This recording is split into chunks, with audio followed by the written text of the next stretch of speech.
Welcome to the Private School Leader Podcast, where private school leaders learn how to thrive and not just survive as they serve and lead their schools. I'm your host, Mark Minkus. I got the phone call that every school leader dreads. One of my students had died. It was a Wednesday night in September of 1998, and one of my ninth grade students, a 14-year-old boy, was at a park near his home after school. We will call him Caleb. He and his 13-year-old friend were playing with a gun, and Caleb's friend was not a student at my school. Caleb's best friend was holding the gun, and that gun went off and Caleb was killed instantly. And nothing could have prepared me for what happened over the next few hours, the next few days, the next few months after Caleb was killed. In fact, the next morning, all 3 local TV news stations had their vans sitting in our parking lot, and both major newspapers had reporters there as well. Our high school students and our teachers looked like zombies as they walked through the front doors the next morning. That awful phone call happened about 25 years ago, and as I look back, I can see that we did a really good job taking care of our students and staff, and that we handled things pretty well. But that was not because we were ready. We did not have a crisis management team, and we did not have a plan. But what we did have were a lot of really smart people that cared a lot about those kids, and they jumped into action, and I believe that we got a lot of help from God. And one of the teachers at my current school has a saying, "We were lucky, not good." And when Caleb died that day, we handled things pretty well, but we were lucky, not good. I hope that you never have to deal with the death of a student or a staff member, but I want to help you be super prepared. I want to help you have a plan and then pray that you never, ever need to use that plan. And I want to make a disclaimer here, a very clear disclaimer. I am not a crisis management expert. I am not a crisis management professional. I'm a private school leader that experienced something awful. But I'm going to help you be better prepared for the death of a student or staff member by taking my personal experience and combining it with the following resources that I've curated for you. And so in the show notes, you will find resources from the following organizations: National Center for School Crisis and Bereavement, National Association of School Counselors, U.S. Department of Education, Coalition to Support Grieving Students, Association of School Curriculum and Development, educationworld.com, and also my personal experience. And all resources will be linked in the show notes that are available to you at theprivateschoolleader.com/episode 22. As hard as this is, the National Center for School Crisis and Bereavement says that school can be the best setting to provide services to students and staff after a loss that affects the school community. And they give 5 reasons why school can be the best place after a tragedy like this. Number 1, schools provide a familiar environment. Number 2, large numbers of students can be served in the same place. Number 3, many children will benefit from supportive services that can be readily provided in a school setting. Number 4, students coping after the loss can be monitored over a period of time, and referrals for clinical services can be facilitated as needed. And number 5, parents may be more willing to accept services provided in school settings where the stigma associated with mental health services may be decreased. End quote. That, again, is from the National Center for School Crisis and Bereavement, the 5 reasons why school can be the best setting for students after the death of a student or staff member. So one last thing, I've been talking a little bit about Caleb, and the title of this episode is When a Student Dies, but most or all of this applies to you and your school if a staff member were to pass away as well. So we're going to get started with these 10 steps to responding to the death of a student. Number 1, establish a school crisis team. Number 2, create a plan in advance. Number 3, gather the facts. Number 4, notify staff, students, and parents. Number 5, deploy mental health professionals. Number 6, equip your teachers. Number 7, prepare for media coverage. Number 8, funerals, spontaneous memorials, and memorials. Number 9, special circumstances such as suicide or drug overdose. And number 10, conduct an after-action review. So again, before we get into the first step, I want to remind you and just ask you I want to acknowledge that 10 steps is a lot. I want to acknowledge that this is heavy content that we're considering today, that this could be triggering for you as a school leader to think about one of your students or staff members dying. It also could be triggering because you have experienced this at some point in the past. And it also could just bring up feelings from a loved one that has passed away or fear regarding your own children. So I just want to acknowledge that this episode could bring up some big feelings, but I also feel like this is a very important topic to cover and to be prepared so that we can take good care of our students and our staff should a tragedy like this strike your school. So I just want you to listen, just settle in, and I'll take good care of you in the show notes. And again, those are available to you at theprivateschoolleader.com/episode 22. So number 1, establish a school crisis team. During the COVID-19 pandemic, you probably established a health and safety task force. I know that during the summer of 2020, I served on that task force, and that we had many task forces that summer, but health and safety certainly was one to try to figure out how do we reopen, how do we do school safely during a pandemic. But why do you need a crisis management team? Why do you need a crisis team? Well, there's a few reasons. Number 1, when we are under stress, we do not always make good decisions. And that's not just my opinion. That's something that is supported by research. You know all about fight or flight. You learned about that in freshman Psych 101. And the brain is flooded with cortisol. And when your brain is flooded with cortisol, you are cognitively impaired. And so it is a fact that when we are under stress, that we do not make as informed, we do not make as wise decisions as we do when we're not under stress. And so a crisis management team can put your heads together during a crisis and kind of talk through the issues and things of that nature. But I think that actually the most important part of a crisis team is that you get together, you talk about things in advance, and you come up with plans that can be implemented when a tragedy happens or when a weather emergency happens, things of that nature.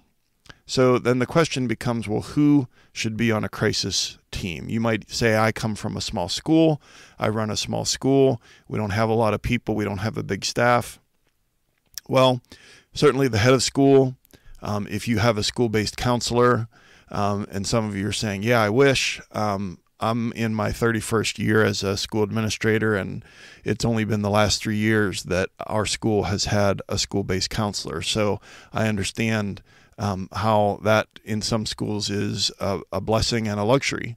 But if you have a school-based counselor, a school nurse, a school security officer, 2 or 3 veteran teachers, And then in a consulting role, and maybe not at the regular meetings, would be at least one mental health professional and at least one person with experience with either law enforcement or crisis management professional, or possibly even a military veteran.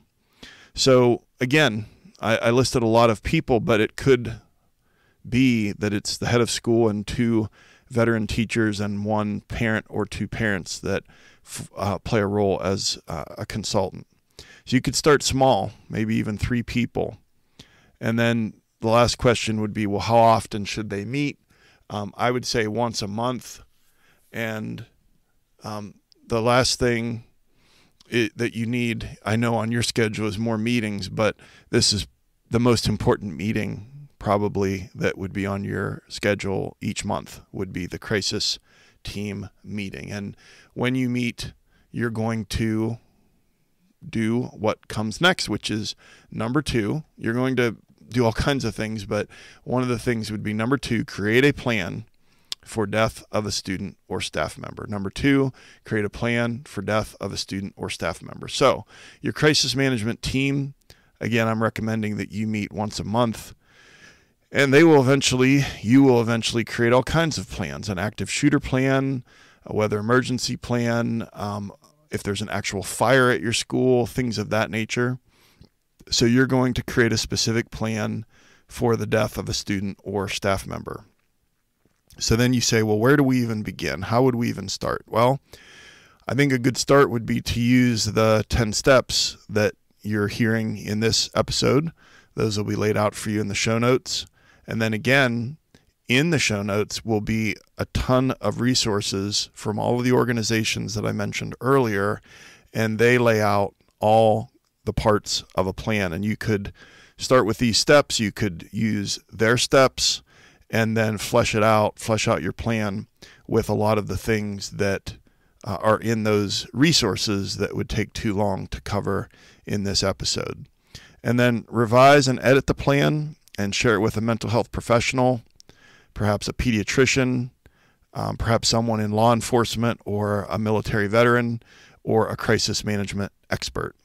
And again, I know with smaller schools that might be difficult to find someone with that kind of background, but it doesn't have to be a school parent. It could be someone in the community that you reach out to and you ask them for their help. And most often people will be willing to provide that kind of help. So we come to number 3. Number 3 is gather the facts. So back in September of 1998, when Caleb died, I got a phone call from a close family friend of Caleb's that told me about what had happened. Well, today it's much different. Today it is much more likely that you're going to hear about it from a parent who heard about it from their child on social media or in the class group chat, the text group for the class. It is very likely that other people are going to know before you. And rumors and disinformation will spread quickly. And your job is to make sure that your entire school community hears accurate information at the same time and as soon as possible. I'll say that again. Your responsibility is to make sure that the entire school community hears accurate information at the same time and as soon as possible. Now, there will be a desire to get the word out as quickly as possible, and especially with social media and especially with rumors swirling and misinformation swirling, you're going to want to get that out as fast as you can. But I want you to have a little mindset shift on that. Gather all of the accurate information, verify those facts before you communicate anything. And let me try to impress that on you by telling you to think about this. Okay, so sometimes we send out an email and then we get a email back from a parent and it's like, oh, well, I thought the spring musical opening night was on a Tuesday night and the email says Wednesday night. Or we send out an email about graduation and we have the time wrong or something like that. And we get an email and we're like, oh man, that's super annoying. And so then what do? We send out an email 10 minutes later. It says, sorry, here's the correct information. Okay. Well, the stakes are pretty low when it comes to that. And while that's annoying, it's okay. Getting the time wrong for graduation in an email to the parents really isn't that big of a deal, but the stakes are very high to get this right when it comes to this situation. So confirm the facts from a family member or law enforcement, and find out what information can be disclosed. So again, confirm the facts from a family member or law enforcement, and then find out what information can be disclosed. Call an emergency meeting of the crisis team, probably on Zoom, and discuss how to notify parents. And again, the more that's in the plan, the less decisions need to be made in the moment, the less scrambling to try to get everybody on a Zoom call or on a conference call. And so, again, under all that stress, if you have a plan, you just work the plan. Let's go on to number 4, notify staff, students, and parents. And we're going to do it in that order whenever possible. Notify staff, students, and parents. And I want to say something. I have it here in my notes in all caps and in bold, and I'm going to say it more than once during this episode. And that is, never underestimate the impact of death on students and staff. Never underestimate the impact of death on students and staff. As I said before, the death of a student, death of a staff member can bring up all kinds of feelings, but everyone reacts to death and grief differently.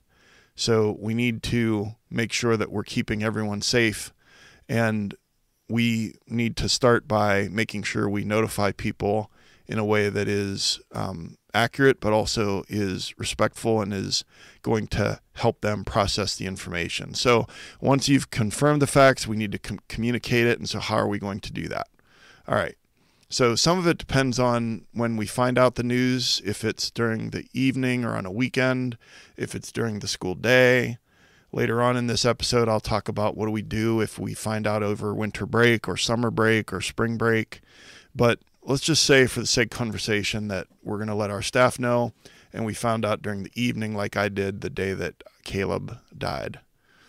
So we're going to text or call every staff member. So at your school, you probably have at least a phone tree, and more likely you have an emergency text and email system.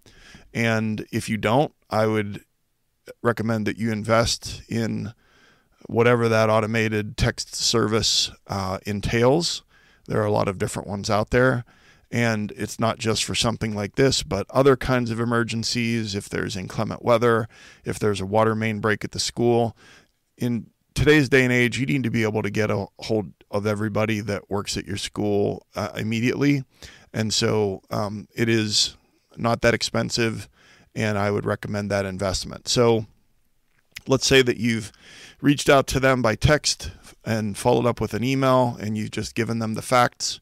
And here's how we're going to do this. We're going to communicate some of these same things that I'm about to tell you that we're going to do in a meeting first thing in the morning, but we're going to do it in the email or in the text. And the text could be saying, check your email, so that you don't have to put this long text into their phones. But anyways, start the day again. Let's say it happened in the evening, afternoon or evening. Start the day with an all staff meeting. And just say exactly what you know. Give them help with how to address this with their students. If a teacher is feeling like they can't face their students or can't talk to them about it, a member of the crisis management team will do it. You're also going to give them a script, and so that they, not necessarily to read it, but just to kind of guide them so that they're not getting off into a lot of speculation, or it just helps. Again, they're under stress, the students are emotional, and so you give them some talking points to help them with that. And then in this meeting, you're going to give the teachers time to ask questions, to process the news emotionally, to discuss the logistics.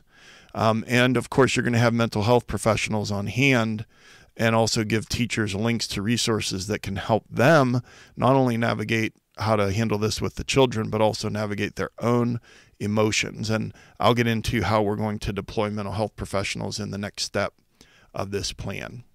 So if your crisis management team has these resources sitting in a Google Doc in advance, you won't be scrambling. So let me explain what I mean. So I just said a few things about links to resources to help adults, teachers, specifically teachers, navigate how they're feeling about this loss, this tragedy. How to help students. Well, the last thing you want to do is be scrambling and trying to find those links. Just have all of that sitting in a Google Doc, and that's part of what your crisis management team does, is that you have things that are ready that you hope that you never need to use. It's like fire insurance for your house or life insurance, that you have it, it's there, it provides a sense of comfort, but then you hope that you never need to do it. And then one last thing on this regarding your staff. Let's say that you find out during the day, maybe there's a student that's not at school and you just assume they're ill or absent, or maybe it's a student that's been fighting a long illness, and you get the call during the school day that the student has passed. You and the other members of your crisis management team will go to each classroom, and you'll talk to the teacher right out in the hallway just outside the door, and you'll have a copy of a typed memo that you'll hand to the teacher, and it will also include how to talk to the students. There will be different age groups. Most of our schools, many of our schools are just high schools, but many of our private schools are either pre-K through 8 or pre-K through 12. And so there's a lot of different ways to handle this appropriately at different age levels, and it will include resources for teachers. So again, if that news happens during the day. Now, you've noticed that I did not say anything about making an announcement over the PA system. That's one of the big no-nos. That's one of the big things that you do not do. And we'll get into that in a moment when we talk about the students. So let's move on to the students. How are we going to let them know about this student that has passed away?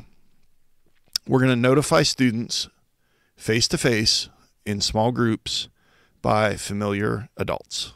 And I'll say that again. We're going to notify students face-to-face in small groups by familiar adults. Have your teachers monitor the emotional reaction of the students. Give teachers that script or those talking points.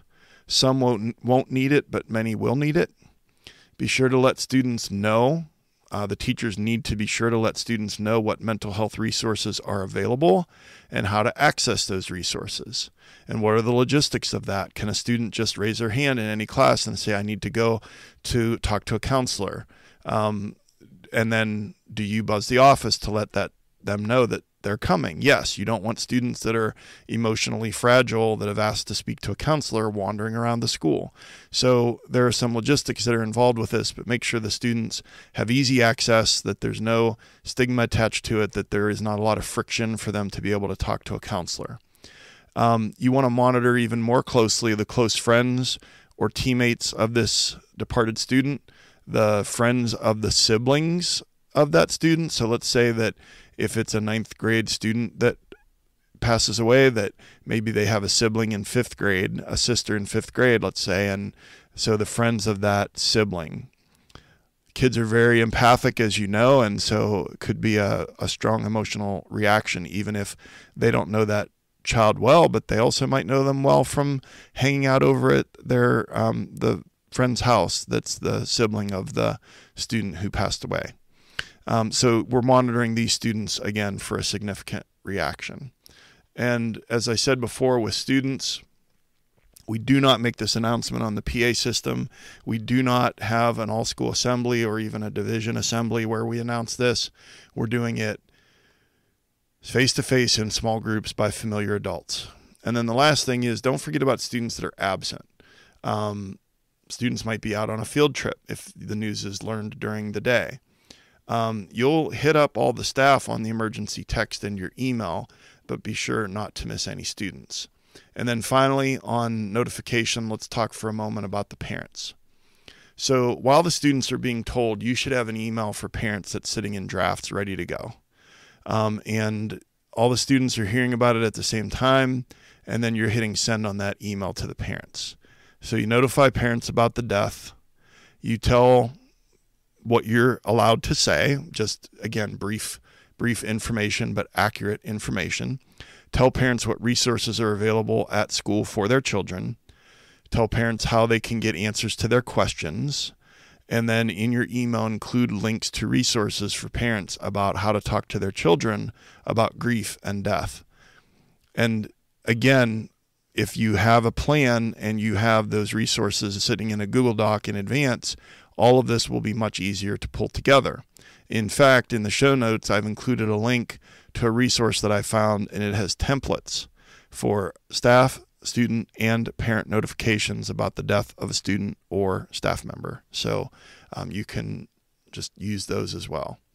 And then finally, if the death occurs during the summer or during winter break or spring break, most school crisis organizations recommend that you open your school for at least 1 or 2 days immediately following the death of a student and have mental health professionals on site for all the reasons that I mentioned before about school being familiar and all the benefits.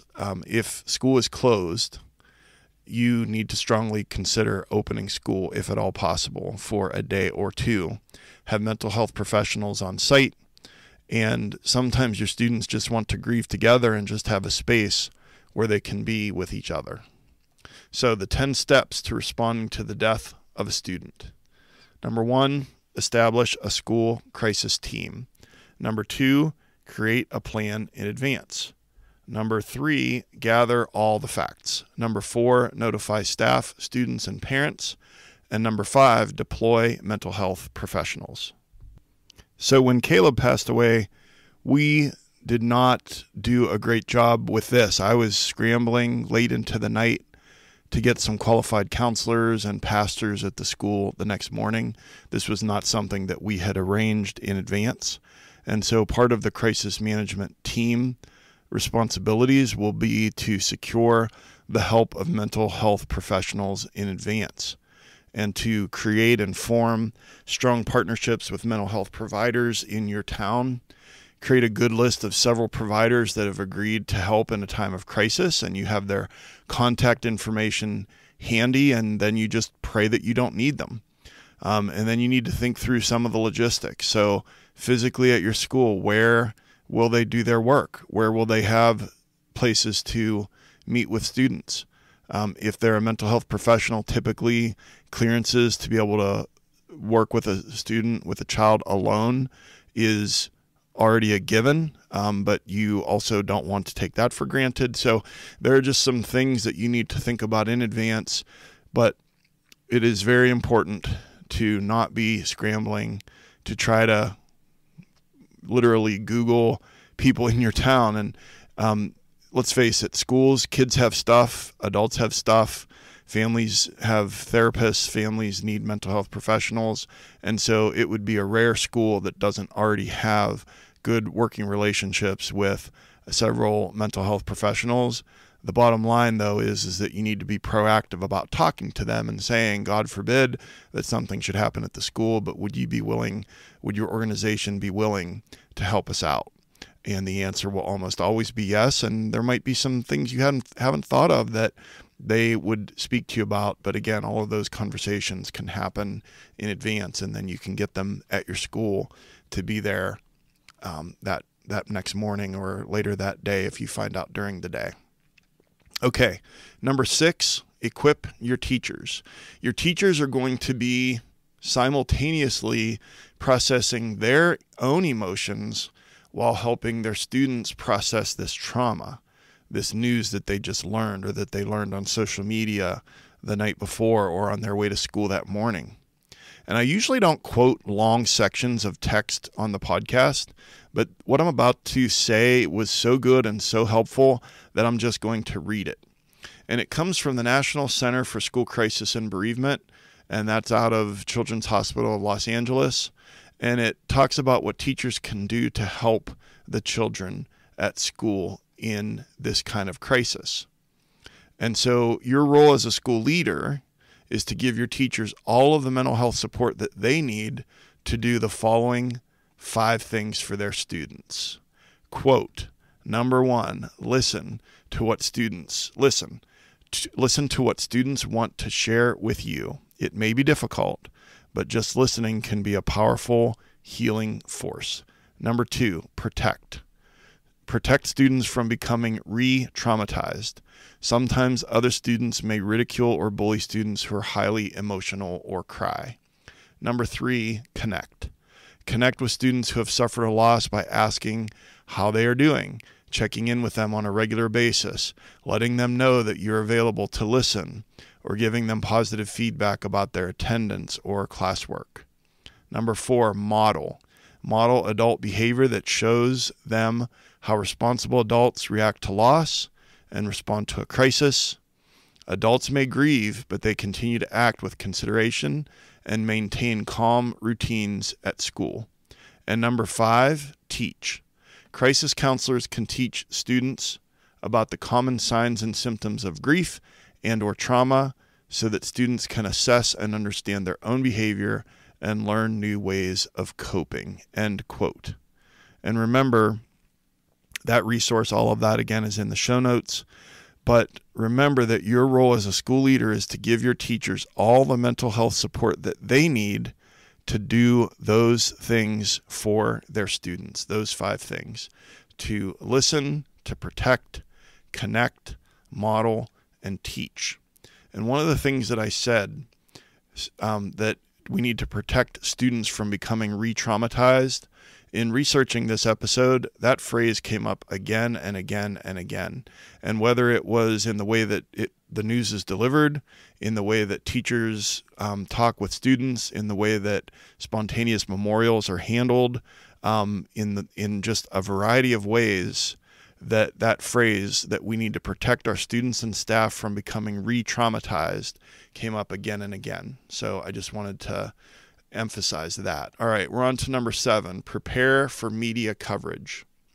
So at the beginning of this episode, I mentioned that the morning after Caleb died, that in our parking lot, we had news vans from all 3 local TV stations and reporters from the 2 big newspapers in town.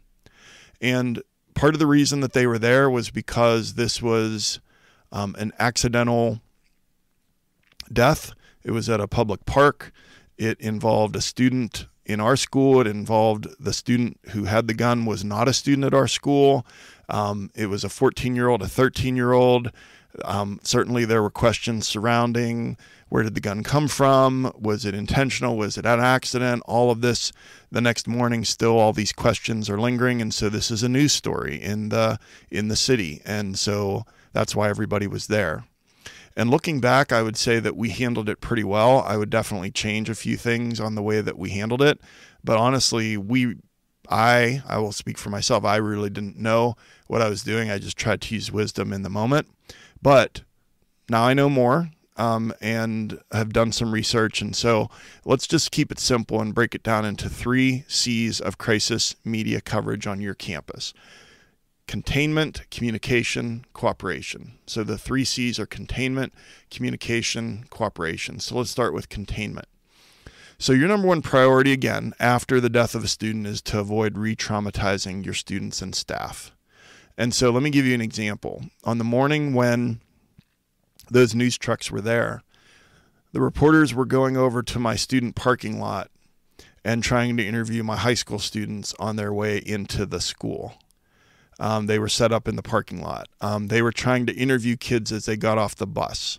So that's re-traumatizing kids before they've even, A, might not even know what happened yet because they haven't been in the school yet. And B, even if they do know, we haven't had a chance to talk to them yet or give them a chance to talk to a mental health professional. So you need to provide containment to the local media so that they cannot access your students or staff on campus. And so whenever you see a local news report or even national news report and they're covering a school-related story, most of the time you'll see the school in the background, but if you look closely, you'll notice that in many cases that they are across the street from the school, and that's because they're not on school property. And so you need to provide containment to media access, and that means having them set up just off school property. That keeps them from trying to grab your high school students when they're coming in from the student parking lot, or your staff as they're coming in from the staff parking lot, or just trying to interview parents. The thing is if they're flagging down a car just off school property, well, now it's an adult that they're asking, and that adult can decline or agree to answer their questions, but you're not allowing this to happen on school property. And so, again, that's something that I would do differently is the containment. And that's something that you may have to do yourself, or if you have a security officer, is to kindly and respectfully ask remind the news media that your school is private property, and just show them where they can set up perhaps just off school property. The second C is communication. Your school should always, always, always designate one person that will speak with the media after a crisis. And one thing I left out and forgot to mention when I was saying about the meeting that you have with your teachers and the email that you have with your teachers is one thing that you need to include in that is that, let's just say it's you as the head of school, that you are the person who will speak to the media, and that they need to refer all quotes to, or all questions to, the head of school. So if they do get a phone call, just because they didn't catch them coming out of the staff parking lot doesn't mean that local media can't access your teachers, or they shouldn't be posting about it on, or speculating about it on social media, and just all those kinds of things. To just have one person be the communication person for your school. And it's usually the head of school, or if you have a communications director or a PR director. So I've already said that the cameras, or the media with their, be it the cameras or just people with their little notebooks, they're standing just off campus. And so you go to the cameras. And going back to my experience, again, something that I regret was I spoke to the media in our school lobby. I regret that because it caused some commotion. There were students during a class change, and they were all interested about the cameras and the lights, and some that knew what was going on. It kind of, that was not a great situation. So it would have been better for me to go to them and then have a prepared statement, or at least prepared talking notes.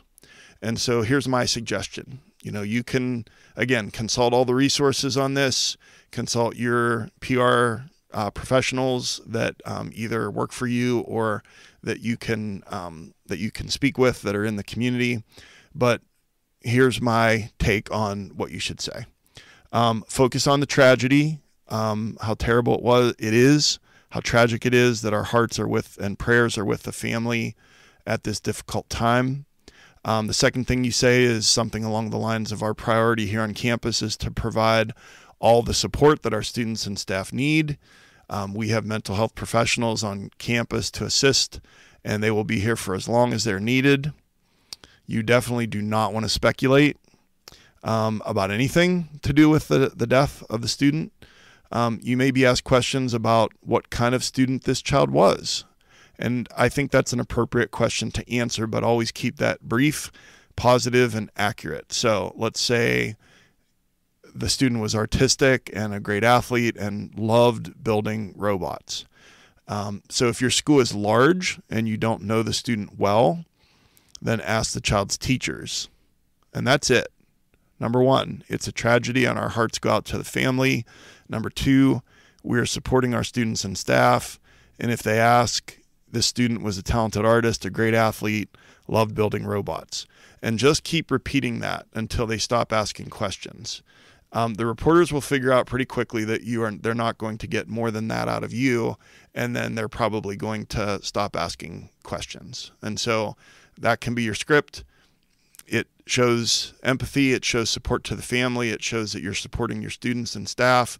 It is acknowledging some of the really awesome things about this student that passed away, but you're not getting into any other areas that you don't want to travel when it comes to speculation or answering questions and getting into a back and forth with a reporter and all that kind of stuff. So again, just communication, just stick to that. And then finally, cooperation. You may see the media as a nuisance that morning or that afternoon or whenever they show up. And I get that. I certainly felt like that was a nuisance when I saw that in our parking lot when we're trying to deal with our kids. But they have a job to do as well, and you need to provide them with the information that they need to do their story. But you don't have to tell them everything that you know. If, like I said, if you stick to those talking points that I mentioned, you should be just fine. Now, here's the other problem, is the flip side of that coin is refusing to talk to the media at all or saying no comment to everything typically just makes things worse and can make the reporters more persistent and more likely to try to figure out a way to get a quote from a student or a teacher. And so cooperation is key. So the 3 C's are containment, communication, and cooperation. All right, so we're doing the 10 steps to responding to the death of a student. Number 1, establish a school crisis team. Number 2, create a plan in advance. Number 3, gather facts. Number 4, notify staff, students, and parents. Number 5, deploy mental health professionals. Number 6, equip your teachers. Number 7, prepare for media coverage. And number 8, funerals, spontaneous memorials, and memorials. This can be one of the most complicated parts of the death of a student or staff member. Sometimes people may wonder why it takes so long to create permanent memorials. So for instance, at the World Trade Center, or especially at the flight of United Flight 93 in Shanksville, PA, or creating memorials at schools where shootings occurred. Sometimes those take years. Well, it's because the memorial to the student or students that passed away can be very emotionally charged, and there are a lot of stakeholders. The parents of the victims, the students in the school, the administration, even the local community gets involved. And so just before I get started on this section, I wanted to let you know that I've linked a specific resource for you in the show notes from grievingstudents.org that will help you with this. And it's specifically about memorials and spontaneous memorials.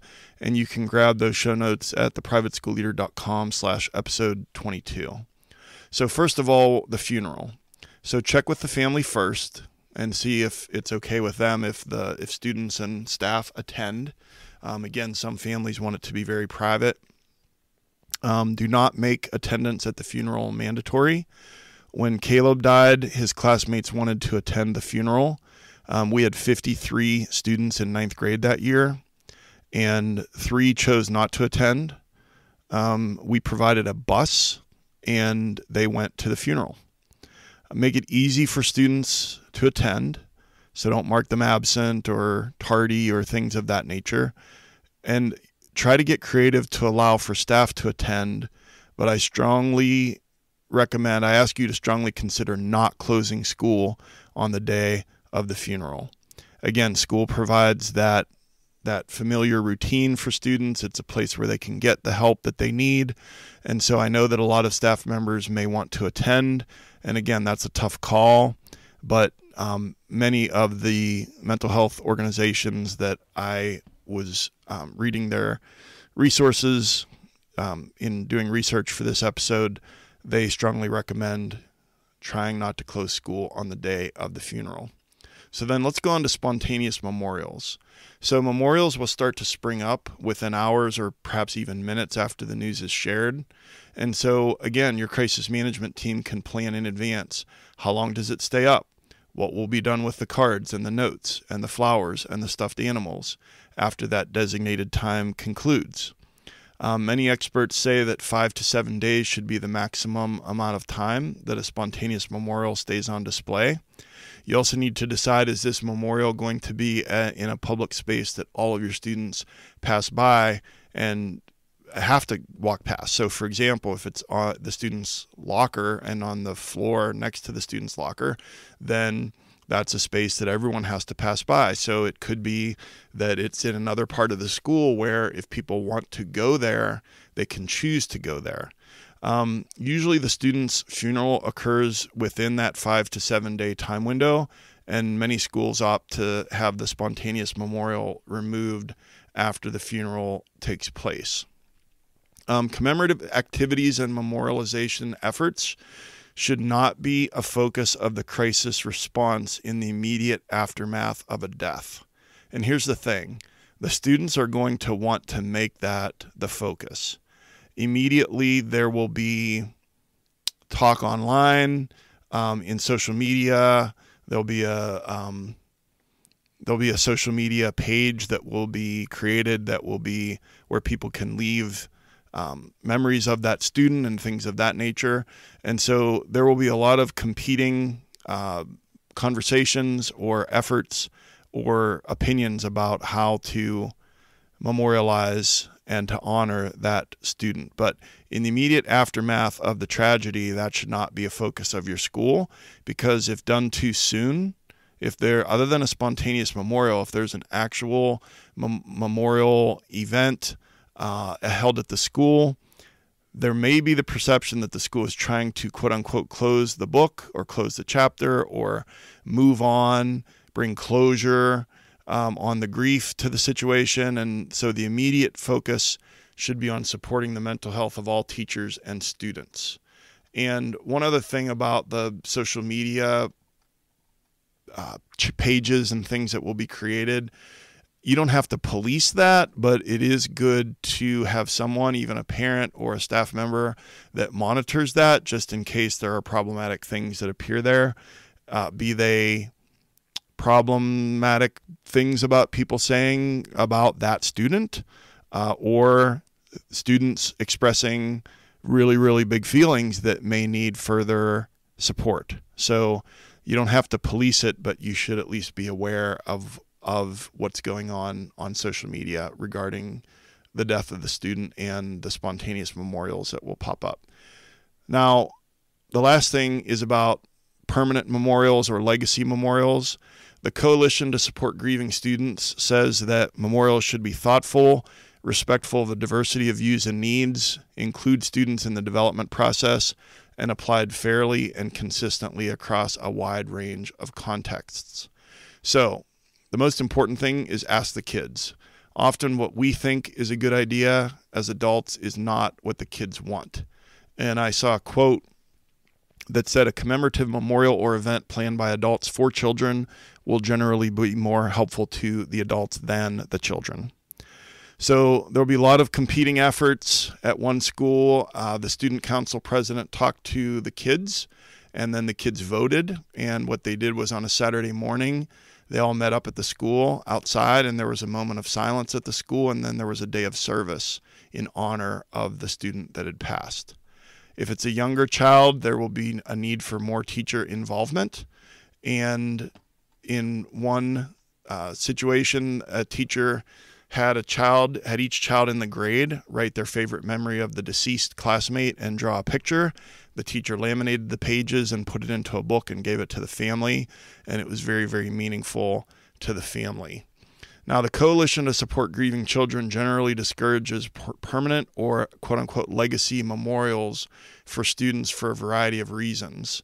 And those would include naming a room or a building after the deceased or planting a tree or hanging a plaque in the school's lobby. Now, we named a room after Caleb, and so I can't sit here and say that, we followed that advice. I didn't have that advice 25 years ago.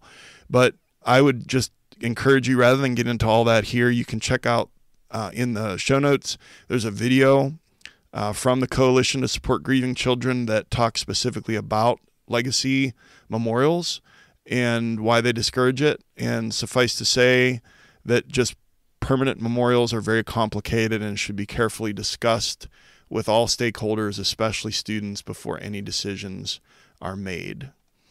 So I just have two more things on the list. Number 9, special circumstances. So by special circumstances, I mean student death by suicide. Also, parents may not want the cause of death to be widely known, especially if it was a drug overdose or the student was driving while intoxicated. When a student dies by suicide, it's extremely important to acknowledge the student's death without romanticizing or glamorizing suicide because of the effect that can have on other students. And so while the support of the mental health of staff and students is extremely important when a student or staff member dies, that it is even more important, in all capital letters, when a student dies by suicide, much more so than when the death is from an accident or an illness. All student deaths are tragic, but death by suicide is more troubling because of the potential short-term and long-term impact on students and teachers. And so while this is terrifying, it is also a tremendous educational opportunity for your school and an opportunity to keep everybody safe at your school. And so that said, you just need to lean heavily on the mental health professionals, especially when it is death by suicide. And again, there are several resources in the show notes for you about how to best help your school community when a student dies by suicide. And then finally, number 10, after every mission, Navy SEALs have what they call an after action review, or AAR. And rank goes out the window. Anyone can say anything, and they answer 3 questions. What went well? What went wrong? And what do we need to do to make the next time better? And while there's a temptation to move on after the funeral and after the dust settles and after all the trauma of this death, don't move on before you have an after action review that is honest and raw and authentic, so that, God forbid, if this ever happens again, but you can learn from the way that your school handled this tragedy. So, I know that this was a much longer episode than usual, but let's wrap it up by talking about our big takeaways.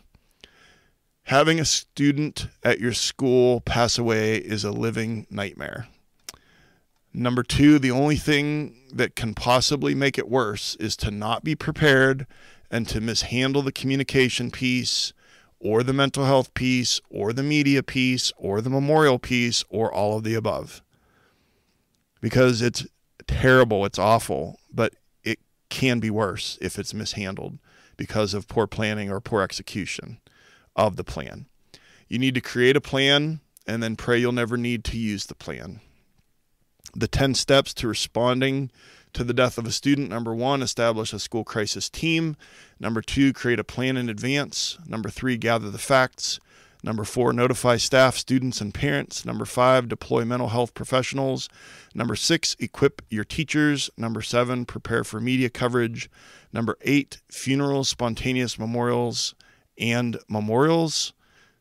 Number 9, special circumstances such as suicide or drug overdose. And number 10, conduct an after-action review. And the biggest thing to remember is to never underestimate the impact of death on students and staff. And I always like to give a call to action. I have 2. Number 1 is to read the show notes at theprivateschoolleader.com/episode 22. Tons of resources from several excellent organizations that I mentioned earlier. And then the second call to action is that if you don't have one, is to create a crisis management team at your school and have your first meeting in the next 30 days. So I hope you got value from this episode. This podcast exists to help you thrive and not just survive as you serve and lead the students and teachers at your school. And my goal is to take what I've learned over my career and to help you learn from the mistakes that I made. And I've created a free resource for you called The Top 6 Ways to Protect Your School from a Lawsuit. This is an 8-page PDF that will help you keep your staff and students safe and help keep your school out of court. Litigation is expensive, time-consuming, and stressful, and this common sense guide will help you to be more intentional and proactive when it comes to protecting your school. And you can get the top 6 ways to protect your school from a lawsuit at theprivateschoolleader.com/lawsuit. And this is a free gift for you for listening to the podcast. So be sure to subscribe and never miss an episode. A new episode comes out every week on Apple Podcasts, Spotify, YouTube, wherever you get your podcasts. If you got value from this episode, please share it with other leaders or aspiring leaders at your school. I've been your host, Mark Minkus, and I just want to say how much I appreciate the hard work that you're doing and all the things that you do to care for the children and the staff at your school. Thank you so much for taking some of your precious time to join me here today, and I will see you next time on the Private School Leader Podcast. And until then, always remember to serve first, lead second, and make a difference.